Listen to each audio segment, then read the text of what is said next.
സംവരണ തുക വൈകുന്നതിന് പുറമെ ഉൽപാദന ബോണസും റോയൽറ്റിയും മുടങ്ങിയിട്ട് മാസങ്ങളായി എന്ന നെൽകർഷകർ. നെൽകൃഷി പ്രോത്സാഹിപ്പിക്കുന്നതിനുള്ള ആനുകൂല്യങ്ങളാണ് സർക്കാരിൻ്റെ സാമ്പത്തിക പ്രതിസന്ധിയിൽ കുരുങ്ങിക്കിടക്കുന്നത്. സംസ്ഥാനത്ത് നെൽകൃഷി പ്രോത്സാഹിപ്പിക്കുന്നതിനായാണ് ഉൽപാദന ബോണസ് വിതരണം ആരംഭിച്ചത്. ഏക്കറിന് 400 രൂപയാണ് ഉൽപാദന ബോണസ്. എന്നാൽ സാമ്പത്തിക പ്രതിസന്ധി മൂലം ഉൽപാദന ബോണസിന്റെ വിതരണം പൂർത്തിയാക്കാനായിട്ടില്ല. കൃഷിച്ചെലവ് വർദ്ധിച്ച സാഹചര്യത്തിൽ കർഷകർക്ക് വലിയ ആശ്വാസമായിരുന്നു ഉൽപാദന ബോണസ്. നെൽകർഷകരെ സഹായിക്കാൻ വേണ്ടി കൊണ്ടുവന്നിട്ടുള്ള ഒരു സ്കീമാണ് ഉൽപാദന ബോണസ്. ഏക്കറിന് 400 രൂപ വെച്ച് നൽകണം.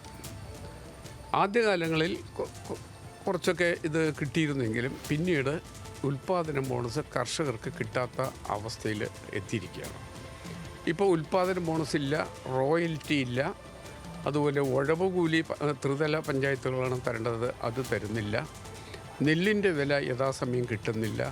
നെൽകർഷകരെ പാടെ അവഗണിച്ചിട്ടുള്ള ഒരു സമീപനമാണ് കേരള ഗവൺമെൻറ് വെച്ച് പുലർത്തുന്നത്. നെൽവയലുകൾ രൂപമാറ്റം വരുത്താതെ നെൽകൃഷി സംരക്ഷിച്ചു നിർത്തുന്നതിനാണ് 2020 മുതൽ കർഷകർക്ക് റോയൽറ്റി നൽകാൻ തീരുമാനിച്ചത്. ഹെക്ടറിന് 3000 രൂപയാണ് റോയൽറ്റി. ഇതും മുടങ്ങിയതായി കർഷകർ പറയുന്നു. കർഷകരെ സഹായിക്കുക എന്നുള്ള ഉദ്ദേശത്തോടു കൂടിയിട്ടാണ് ഈ റോയൽറ്റി എന്നുള്ളൊരു സംവിധാനം ഏർപ്പെടുത്തിയിട്ടുള്ളത്. ഇതിൻ്റെ ഉത്തരവ് വന്നതിന് ശേഷം ധാരാളം കർഷകർ ഇതിൽ രജിസ്റ്റർ ചെയ്തിട്ടുണ്ടെങ്കിലും നാളിതുവരെ ഒരു കർഷകനും ഈ പ്രഖ്യാപിച്ചിട്ടുള്ള റോയൽറ്റി കിട്ടിയിട്ടില്ല എന്നുള്ളതാണ് വാസ്തവം. അപ്പോൾ അതിനെപ്പറ്റി വ്യക്തമായിട്ടുള്ള യാതൊരു ധാരണയില്ല. അതുപോലെ തന്നെ കേന്ദ്ര സർക്കാർ തരുന്ന ഈ റോയൽറ്റി അത് വേറൊരു വിഭാഗത്തിലാണ് പെടുന്നതെങ്കിലും സംസ്ഥാന സർക്കാർ കർഷകരെ സഹായിക്കാനായിട്ട് ലക്ഷ്യം വെച്ചിട്ടുള്ള ഈ ഒരു പദ്ധതി ശരിക്കും പറയുകയാണെങ്കിൽ അട്ടിമറിക്കപ്പെട്ടിരിക്കുകയാണ്. ഓരോ വർഷവും നെല്ല് സംഭരണത്തിന്റെ വില കിട്ടാൻ കർഷകർ മാസങ്ങളോളം കാത്തിരിക്കേണ്ട അവസ്ഥയാണ്.